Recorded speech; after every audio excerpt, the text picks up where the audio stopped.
প্রিয় অষ্টম শ্রেণীর শিক্ষার্থীবৃন্দ, তোমরা নিশ্চয়ই সবাই ভালো আছো। আমরা আজকে তোমাদের বিজ্ঞান বিষয়ের রাসায়নিক বিক্রিয়া চ্যাপ্টারের শেষ টপিক নিয়ে আলোচনা করব। সেটা হচ্ছে ইলেকট্রোলাইসিস বা তড়িৎ বিশ্লেষণ। ইলেকট্রোলাইসিস বা তড়িৎ বিশ্লেষণ সাধারণত তোমরা কি, সেটা আমি আগেই বলছি, গত ক্লাসে বলছি যে তড়িৎ বিশ্লেষণটা কি।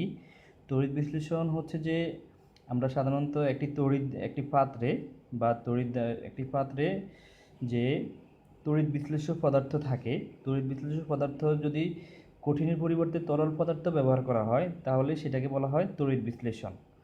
কঠিন পদার্থের পরিবর্তে তরল পদার্থ, এখানে দেখো যে তড়িৎ বিশ্লেষ্য পদার্থ রূপে যেমন শুষ্ক ড্রাই সেলের তড়িৎ বিশ্লেষ্য পদার্থ রূপে ম্যাঙ্গানিজ ডাইঅক্সাইড, তারপরে আরও অন্যান্য manganese dioxide, ammonium chloride, carbon, এগুলো ব্যবহার করা হয়েছে, ঠিক আছে।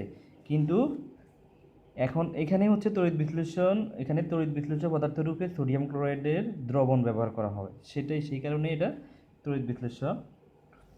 এখন এই তড়িৎ বিশ্লেষণের সাহায্যে সাধারণত বিভিন্ন ধাতু নিষ্কাশন করা হয়, সেটা তোমরা নবম শ্রেণীতে পড়বে। আর হচ্ছে তড়িৎ বিশ্লেষণ জিনিসটা কি সেটা তো তোমরা নিশ্চয়ই বুঝছো এতক্ষণে। তো আমরা এখন তোমাদের বইতে যেটা আছে যে সোডিয়াম ক্লোরাইডের তড়িৎ বিশ্লেষণ। এখন সোডিয়াম ক্লোরাইডের তড়িৎ বিশ্লেষণ জিনিসটা আসলে আমরা একটু আলোচনা করব। তো আলোচনা করতে গেলে প্রথমে যে তোমরা চিত্রটা লক্ষ্য করতে হবে, চিত্রটা লক্ষ্য করবা। চিত্রের মধ্যে দেখো যে একটা পাত্রের মধ্যে দুইটা তড়িৎদ্বার দেওয়া আছে, জিঙ্কের দুইটা তড়িৎদ্বার বা দস্তা দুইটা তড়িৎদ্বার। তো একটাকে অ্যানোড হিসেবে রাখছে আর একটা হলো ক্যাথোড হিসেবে রাখছে। একটা অ্যানোড আর একটা ক্যাথোড, অ্যানোড হিসেবে কল্পনা করা হয় আর একটা ক্যাথোড হিসেবে কল্পনা করা হয়। তারপরে এখান থেকে এই যে দুইটা দণ্ড থেকে তারের মাধ্যমে একটা ব্যাটারি যুক্ত করা হয়েছে, এটা এক প্রান্ত আরেক প্রান্তের সাথে যুক্ত করা হয়েছে। তারপরে পাত্রের মধ্যে দ্রবণ হিসেবে সোডিয়াম ক্লোরাইডের লবণের দ্রবণ দেওয়া হয়েছে। এখন যখন এখানে ব্যাটারির সাহায্যে বিদ্যুৎ প্রবাহ শুরু হয়ে যায়, তখন সোডিয়াম ক্লোরাইড বিয়োজিত হয়ে যায়। বিয়োজিত হয়ে সোডিয়াম ক্লোরাইডটা সোডিয়াম ও ক্লোরাইড আয়নে রূপান্তরিত হয়, আর পানি হাইড্রোজেন আয়ন ও OH আয়নে রূপান্তরিত হয়। OH আয়ন মানে হাইড্রক্সিল আয়ন, তাহলে দুই আয়নে রূপান্তরিত। এখন এই যে সোডিয়াম আয়ন, দেখো সোডিয়াম আয়ন ও হাইড্রোজেন আয়ন এই দুইটা হলো অ্যানোডের দিকে যাবে। অ্যানোড মানে হচ্ছে এই যে দুইটা হচ্ছে ধনাত্মক। আমরা দুইটা প্রান্ত, যেহেতু এই ব্যাটারির এই তড়িৎ বিশ্লেষণ কোষের দুইটা প্রান্ত হচ্ছে, একটা হচ্ছে দুইটা দণ্ড, একটা হচ্ছে অ্যানোড আর একটা হলো ক্যাথোড। এখন অ্যানোডটা হচ্ছে ধনাত্মক, এখানে ধনাত্মক আয়ন, আর ক্যাথোডটা হচ্ছে ঋণাত্মক আয়ন। এখন এই ড্রাই সেলের সাথে এটা একটু পার্থক্য। ড্রাই সেলের ক্ষেত্রে অ্যানোড হচ্ছে নেগেটিভ, ক্যাথোড হচ্ছে পজিটিভ। আর ইলেকট্রোলাইসিসের ক্ষেত্রে অ্যানোড হচ্ছে পজিটিভ, ক্যাথোড হচ্ছে নেগেটিভ। তো এটা তাহলে এখানে মনে রাখবে এটা যে অ্যানোড, তাহলে এই যে সোডিয়াম আয়ন তাহলে অ্যানোডের দিকে যাবে। অ্যানোডের দিকে তাহলে কি আসবে? অ্যানোড হলো পজিটিভ সাধারণত কাকে আকর্ষণ করে? নেগেটিভকে। তাহলে নেগেটিভ হলো কি? ক্লোরাইড আয়ন আর হলো OH আয়ন। ওই দুইটা দ্রবণের মধ্যে যে তোমার সোডিয়াম ক্লোরাইড কি হয়েছে, এই সোডিয়াম আয়ন আর হলো ক্লোরাইড আয়নে রূপান্তরিত হয়েছে, ঠিক আছে। আর পানি বিয়োজিত হয়ে কি হয়েছে? হাইড্রোজেন আয়ন আর OH আয়ন।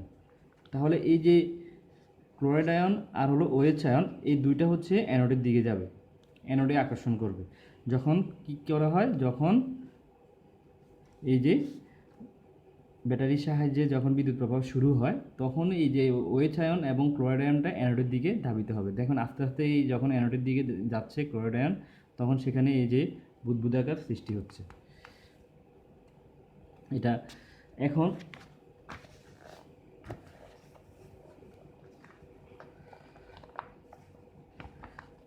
তো অ্যানোডের দিকে যখন ক্লোরাইড আয়ন যাচ্ছে, ক্লোরাইড আয়ন কি করা? অ্যানোড বিক্রিয়া, এটাকে বলা হবে তাহলে অ্যানোডে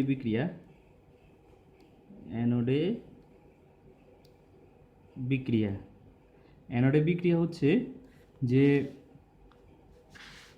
অ্যানোডে বিক্রিয়াটা হচ্ছে কি, তাহলে ক্লোরাইড আয়ন হলো নেগেটিভ আয়ন, তখন এই এটা ইলেকট্রন ত্যাগ করে, ইলেকট্রন ত্যাগ করে ক্লোরিন পরমাণুতে রূপান্তরিত হয়। ইলেকট্রন সেটা ত্যাগ করে ক্লোরিন পরমাণুতে রূপান্তরিত হয়। দুইটা ক্লোরিন যখন দুইটা ক্লোরিন পরমাণু যুক্ত হয়ে তখন ক্লোরিন গ্যাসে রূপান্তরিত হয়, রূপান্তরিত হলো। তাহলে এটাই হচ্ছে অ্যানোডে বিক্রিয়া, এটা মনে রাখবে। এটা তোমাদের বইতে ওইরকম অ্যানোড কথাটা লেখা নাই, এটা তাহলে অ্যানোড বিক্রিয়া মনে রাখবে। যে অ্যানোডের বিক্রিয়াটা হচ্ছে যে এখানে জারণ ঘটে, অ্যানোডে জারণ ঘটে। এই ইলেকট্রন ত্যাগ মানে জারণ, অ্যানোডে হলো জারণ বিক্রিয়া, এখানে জারণ, অ্যানোডে জারণ। আর ক্যাথোডে বিজারণ ঘটবে। ক্যাথোড বিক্রিয়া হচ্ছে ক্যাথোড বিক্রিয়া হচ্ছে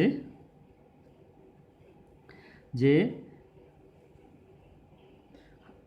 ওই যে হাইড্রোজেন আয়ন, ক্যাথোডে হচ্ছে যে সাধারণত ক্যাথোডটা কি নেগেটিভ, তো নেগেটিভের মধ্যে কে আকর্ষণ করবে? সাধারণত হাইড্রোজেন আয়ন আর সোডিয়াম আয়ন, হাইড্রোজেন আয়ন এবং সোডিয়াম আয়ন আকর্ষণ করবে নেগেটিভ প্রান্ত কাকে আকর্ষণ? ধনাত্মককে নিশ্চয়ই।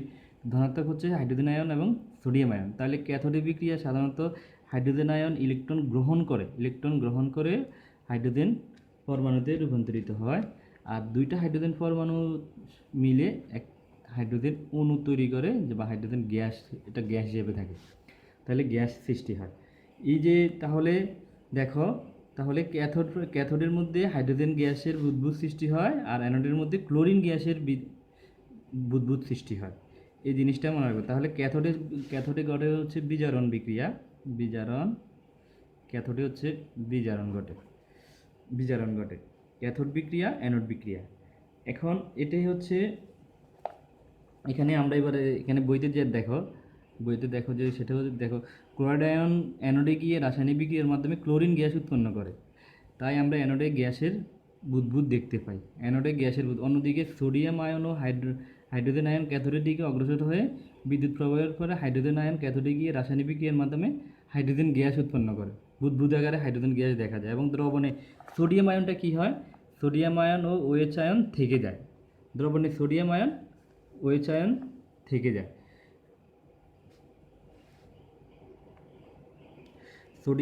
সোডিয়াম আয়ন এবং OH আয়ন মিলে কি হয়? সোডিয়াম হাইড্রক্সাইড উৎপন্ন হয়ে যায়। দ্রবণে এই সোডিয়াম আয়ন এবং OH আয়ন মিলে সোডিয়াম হাইড্রক্সাইড থেকে যায় দ্রবণের মধ্যে। এটা একটা এই সোডিয়াম হাইড্রক্সাইড রূপে দ্রবণে থেকে যায়। তাহলে দেখো, এই যে সোডিয়াম ক্লোরাইড দ্রবণের মধ্য দিয়ে প্রবাহের ফলে অ্যানোডে ক্লোরিন গ্যাস এবং ক্যাথোডে হাইড্রোজেন গ্যাস উৎপন্ন হয়, আর দ্রবণের মধ্যে সোডিয়াম হাইড্রক্সাইড থেকে যায়। তাহলে সোডিয়াম ওই যে পজিটিভ, তাহলে ক্যাথোডের মধ্যে ক্যাথোড কি শুধু হাইড্রোজেনকে আকর্ষণ করে সেটা বিজারণ বিক্রিয়া ঘটায়। হাইড্রোজেনের বিজারণ বিক্রিয়ার ফলে হাইড্রোজেন পরমাণুতে রূপান্তরিত হয় হাইড্রোজেন আয়নটা, আর দুইটা হাইড্রোজেন পরমাণু মিলে একটি হাইড্রোজেন অণু তৈরি হয়। তাহলে সেটা গ্যাস হিসেবে বুদবুদ আকারে সৃষ্টি হয়। আর সোডিয়াম আয়ন যেটা, সেটা ক্যাথোডের মধ্যে না গিয়ে সেটা ওই যে তোমার ক্লোরাইড আয়ন এবং হাইড্রক্সিল আয়নের মধ্যে, ক্লোরাইড আয়ন তো অ্যানোডে চলে যায়, তাই না? অ্যানোডে চলে যায় হলো ক্লোরাইড আয়নটা, কিন্তু হাইড্রক্সিল আয়ন থেকে যায়। তাহলে এইভাবে হাইড্রক্সিল আয়ন এবং দুইটা সোডিয়াম আয়ন যেটা, এগুলো কোথাও কোনো দিকে যায় না, অ্যানোডেও যায় না, ক্যাথোডেও যায় না, না যাওয়াতে সেটা তারা থেকে গিয়ে দ্রবণে সোডিয়াম হাইড্রক্সাইড উৎপন্ন করে। ঠিক আছে, এটাই হচ্ছে সোডিয়াম ক্লোরাইডের তড়িৎ বিশ্লেষণ। তাহলে এটা হচ্ছে সোডিয়াম ক্লোরাইডের তড়িৎ বিশ্লেষণ।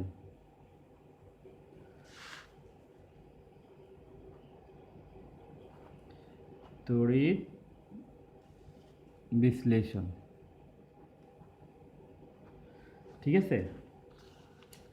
আচ্ছা, এখন তো আমরা আজকে তোমাদেরকে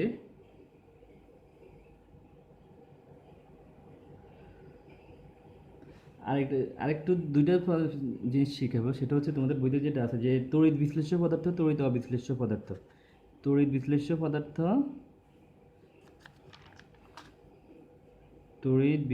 পদার্থ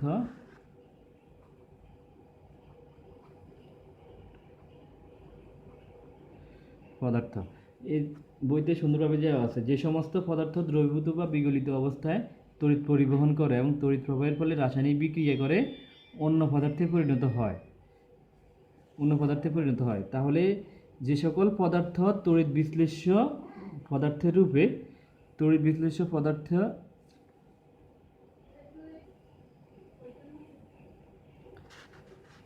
তাহলে তড়িৎ বিশ্লেষ্য পদার্থ হচ্ছে যে সকল পদার্থ দ্রবীভূত বা বিগলিত অবস্থায় তড়িৎ পরিবহন করে এবং তড়িৎ প্রবাহের ফলে রাসায়নিক বিক্রিয়া করে অন্য পদার্থে পরিণত হয় তাদেরকে বলা হয় তড়িৎ বিশ্লেষ্য পদার্থ। এখন তড়িৎ বিশ্লেষ্য পদার্থের মধ্যে যেমন এই যে কি সোডিয়াম ক্লোরাইড, পটাশিয়াম ক্লোরাইড, এই ধরনের এগুলো হচ্ছে আয়নিক যৌগগুলো সাধারণত তড়িৎ বিশ্লেষ্য পদার্থ হয়, ঠিক আছে। আর তড়িৎ অবিশ্লেষ্য পদার্থ হচ্ছে ওই তড়িৎ বিশ্লেষ্য পদার্থের বিপরীত, যেগুলো দ্রবীভূত অবস্থায় তড়িৎ পরিবহন করে না, বিগলিত বা দ্রবীভূত অবস্থায় তড়িৎ পরিবহন করে না। তড়িৎ অবিশ্লেষ্য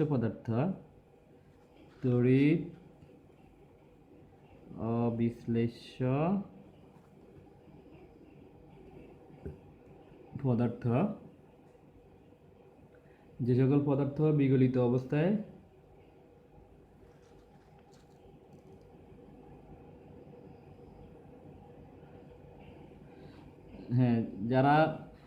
যে সকল পদার্থ দ্রবীভূত বা বিগলিত অবস্থায় তড়িৎ পরিবহন করে না এবং ফলে রাসায়নিক বিক্রিয়ারও কোনো পরিবর্তন হয় না, মানে রাসায়নিক বিক্রিয়াও করে না, তাদেরকে বলা হয় তড়িৎ অবিশ্লেষ্য পদার্থ। যেমন এই যে চিনি, তারপরে গ্লুকোজ ইত্যাদি। চিনি মানে সুক্রোজ এবং গ্লুকোজ, এই জাতীয় পদার্থগুলো সাধারণত তড়িৎ অবিশ্লেষ্য পদার্থ। তাহলে তোমরা এই দুইটা টপিকস মনে রাখতে হবে, তড়িৎ বিশ্লেষ্য পদার্থ এবং তড়িৎ অবিশ্লেষ্য পদার্থ বলতে কি বুঝি, ঠিক আছে। এটা বইতে সুন্দরভাবে দেওয়া আছে, বইতে যেভাবে দেওয়া আছে এইভাবেই শিখবা, ঠিক আছে। এখন তাহলে আমরা তোমাদেরকে এখন একটা আমি সৃজনশীল লিখে দিব, সেটা তোমরা লিখবা।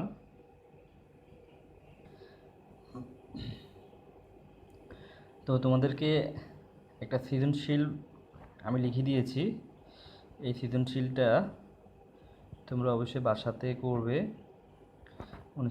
যদি কোনোটাতে প্রবলেম হয় অবশ্যই কমেন্টস বক্সে জানাবে, তাহলে আমি অবশ্যই সেটাকে তোমাদের সলভ করার চেষ্টা করব, ঠিক আছে। তোমরা সৃজনশীলটা ভালো করে দেখো, এটা খুব ইম্পর্ট্যান্ট একটা সৃজনশীল, এটা মুখস্থ করবা এবং আশা করি এটা তোমরা লিখতে পারবা। তড়িৎ সবগুলোই পড়ানো তোমাদের। তড়িৎ অবিশ্লেষ্য পদার্থ কাকে বলে, খ নম্বর হচ্ছে তড়িৎ বিশ্লেষ্য কোষ ও গ্যালভানিক কোষের পার্থক্য লেখো। তারপর গ নম্বর হলো চিত্র ওয়াই এর তড়িৎ উৎপাদনের কৌশল বর্ণনা করো। ওই যে সেকেন্ড অংশটা আমরা যখন ড্রাইসেল পড়ছি, যেটা বিদ্যুৎ ড্রাইসেলের কার্যপ্রণালী, যেটা কিভাবে তড়িৎ কৌশল বর্ণনা, কিভাবে তড়িৎ উৎপন্ন হয় ড্রাইসেলে, সেটা। আর হচ্ছে গ নম্বরে হচ্ছে চিত্র এক্সের দ্রবণটির তড়িৎ বিশ্লেষণ মূল্যায়ন করো। এই যে আমরা আজকে যেটা পড়লাম সেটা সোডিয়াম ক্লোরাইডের তড়িৎ বিশ্লেষণ, এটা মূল্যায়ন করো। সোডিয়াম ক্লোরাইডের তড়িৎ বিশ্লেষণটাই ব্যাখ্যা করবে, এটা চিত্র সুন্দরভাবে এখানে দেওয়া আছে। তোমাদের সোডিয়াম ক্লোরাইডের তড়িৎ বিশ্লেষণের চিত্র আঁকবা, চিত্র এঁকে তা বইতে যে চিত্রটা আছে ওই চিত্রটা আঁকবা, চিত্র এঁকে তারপরে বর্ণনা করবা, তড়িৎ বিশ্লেষণ বর্ণনা যেভাবে আছে তোমার। আমি একটু বলে দিই, তোমরা বই থেকে প্রথমে বলবা, এই চিত্রটা দিবা, প্রথমে চিত্রটা দিয়েই তারপরে বলবা যে এই যে সোডিয়াম ক্লোরাইড দ্রবণে বিয়োজিত হয় ধনাত্মক সোডিয়াম আয়ন ও ঋণাত্মক ক্লোরাইড আয়ন উৎপন্ন হয়। তারপরে এটা দিবা, বিক্রিয়াটা দিবা, আবার একইভাবে এই বিক্রিয়াটা দিবা, হাইড্রোজেন আয়ন, পানি বিয়োজিত হয় হাইড্রোজেন আয়ন ও OH আয়ন উৎপন্ন হয়। তারপরে এখানে দিবা যে এরপরে লিখবা যে ব্যাটারি যখন সংযোগ দেওয়া হয় তখন এই যে হাইড্রক্সিল আয়ন ও ক্লোরাইড আয়ন অ্যানোডের দিকে অগ্রসর হয়।